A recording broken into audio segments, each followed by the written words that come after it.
Good morning students, welcome back. आज हम हिंदी में एक नवी कविता पढ़ेंगे। कविता का नाम है प्रकृति की सुषमा। तो बच्चों, पहले मैं आपको जो चित्र दिखाती हूँ वो आप ध्यान से देखो।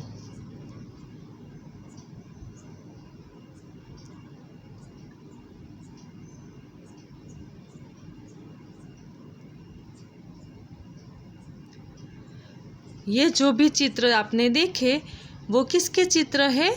तो ये हमारे आसपास की प्रकृति का चित्र है। तो आज हम जो कविता पढ़ने वाले हैं वो ऐसी ही सुंदर कविता है कि हमारी जो प्रकृति है उसकी सुंदरता, सुषमा यानी कि सुंदरता।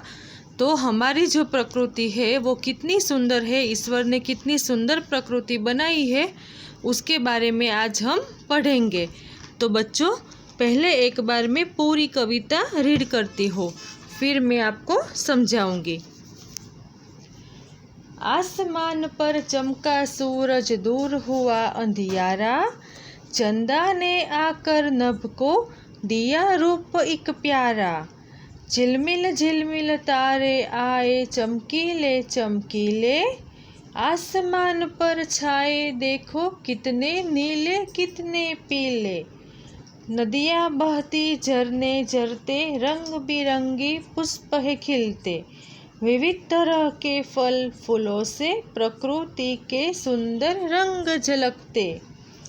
चारों ओर लताएं छाई, वृक्ष झूमने वाले, ऊंचे ऊंचे पर्वत है आकाश चूमने वाले।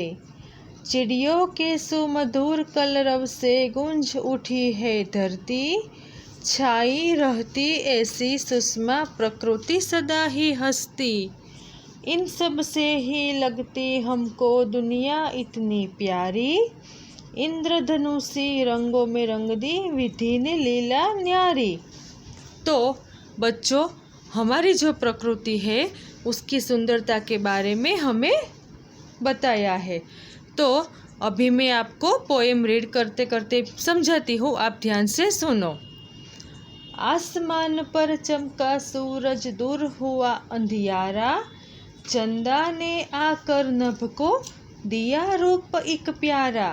तो आसमान पर जब सूरज चमकता है, आप लोगों को पता है कि जैसे ही शाम होती है तो सूरज चला जाता है और सुबह होती है तो सूरज वापस आता है। तो सुबह के टाइम पर जैसे ही सूरज चमकता है, सूरज आसमान में आता है, तो जो अंधेरा होता है वो सब दूर हो जाता है। चंदा ने आकर नभ को दिया रूप एक प्यारा। आप लोगों को पता है कि जैसे ही सूरज जाता है फिर किसका टर्न आता है? तो चंदा का टर्न आता है। तो फिर चंदा ताराओं की सेना को लेकर आसमान पर आ जाते हैं। रात के समय में आप एक बार आसमान को ध्यान से देखना, तो हमें पता चलता है कि चंदा और तारे सब एक साथ कितने सुंदर लगते हैं। तो सूरज और चंदा का क्या है कि जब सूरज आता है तब चंदा चला जाता है, और जब चंदा आता है तब सूरज चला जाता है। तो जब सूरज आता है आसमान पर तो जो अंधेरा होता है वो सब दूर हो जाता है, और जब रात के समय पर चंदा आता है तो वो जो नभ यानी कि आकाश को एक अच्छा, मतलब कि बहुत ही प्यारा नया रूप देता है। झिलमिल झिलमिल तारे आए चमकीले चमकीले, आसमान पर छाए देखो कितने नीले कितने पीले। आप लोग रात के समय पर आसमान में देखते हो तो तारे जो होते हैं वो चमकीले चमकीले लगते हैं, झिलमिल झिलमिल लगते हैं ना। बराबर, आपको ऐसा लगता है कि कोई तारा यानी कि कोई स्टार वो लबक जबक करता है। तो वो जो चमकीले चमकीले तारे होते हैं उसमें भी क्या होता है कि कोई तारा होता है नीला तो कोई पीला, और वो सब आसमान में पूरे के पूरे आसमान में ऐसे छाए हुए लगते हैं। मतलब कि जो झिलमिल झिलमिल तारे होते हैं वो बहुत ही चमकीले लगते हैं। रात के अंधेरे का जब समय होता है तो वो जो स्टार्स होते हैं, तारे होते हैं, वो बहुत चमकीले लगते हैं, और वो तारा की वजह से जो आकाश होता है, नभ होता है, वह बहुत ही प्यारा लगता है।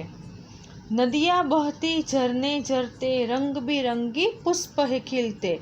आप लोगों ने देखा है कि नदियाँ जो होती है वो हमेशा बहती ही रहती है, बहती ही रहती है।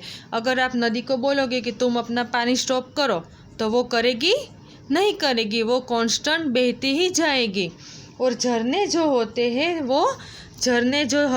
वो हमेशा झरते रहते हैं। अगर आप ऐसा बोलोगे कि ये झरना तू अपना पानी बंद कर दे तो वो आपकी सुनेगा नहीं। झरने जो होते हैं वो झरते ही रहते हैं।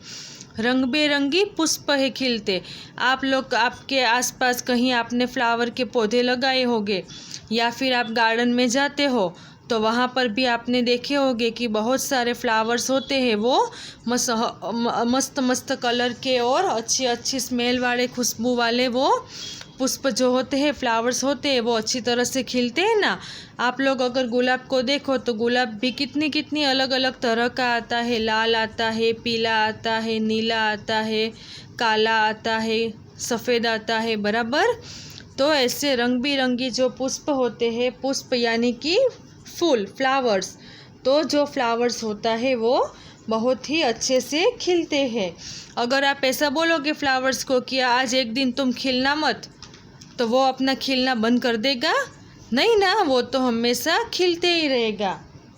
विविध तरह के फल फूलों से प्रकृति के सुंदर रंग झलकते। आप लोग देखते हो ना कि अलग अलग फल फूलों से हमारी प्रकृति यानी कि कुदरत, नेचर कितना अच्छा लगता है, बराबर। आप लोग गार्डन में जाओ। अभी एक काम करना, जब भी आप फ्री हो तो एक दिन गार्डन में जाना। गार्डन में जाके वहाँ पर जो भी पेड़ पौधे होते हैं, फ्लावर्स के पौधे होते हैं, वो सब ध्यान से देखना। तो वो भगवान ने कितना अच्छा बनाया है, बराबर। अगर आप सोचोगी कि ये भगवान ने ये सब इतना अच्छा कैसे बनाया होगा, बराबर, तो हमारे आसपास की जो प्रकृति है, जो नेचर है, वो बहुत ही सुंदर है।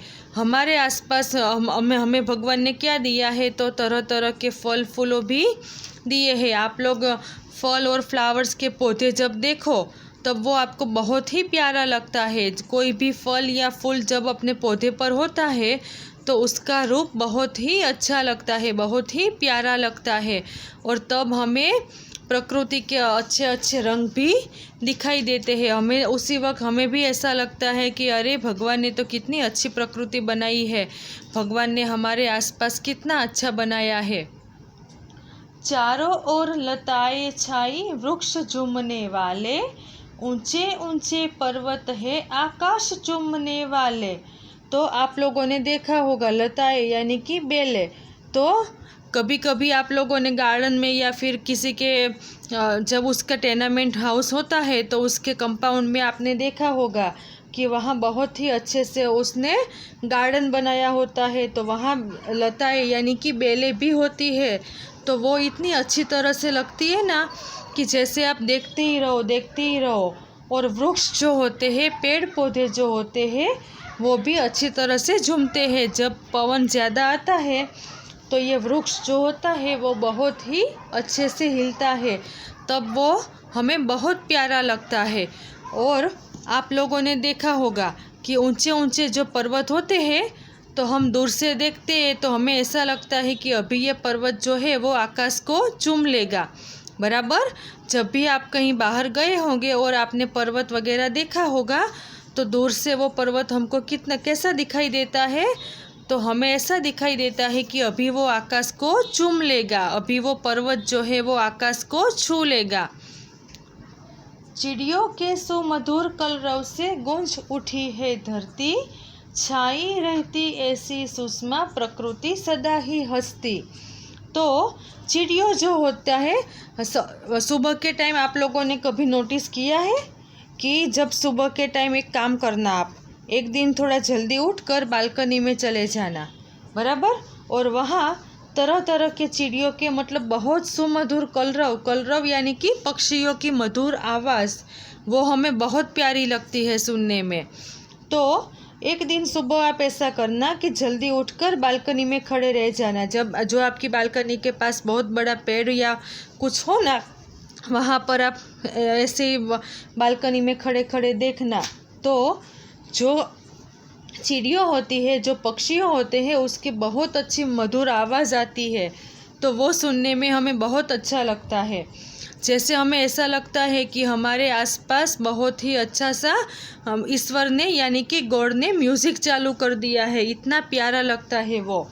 और ऐसे ही हम जब सुनते हैं तो हमें ऐसे लगता है कि हमारे आसपास की जो प्रकृति है वो सदा ही हंसती रहती है। आप लोग देखते हो कि बारिश का जब टाइम होता है बराबर, तो उस वक्त ये जो हमारे आसपास का जो एटमॉस्फेयर होता है वो कितना प्यारा हो जाता है, बहुत ही अच्छा लगता है। तो ये जो सब है वो मतलब क्या दिखाई देता है, तो हमारी प्रकृति सदा ही हंसती रहती है, वो हमें दिखाई देता है। हमारी आसपास की जो प्रकृति होती है वो बहुत ही सुंदर होती है, बहुत ही सुषमा होती है।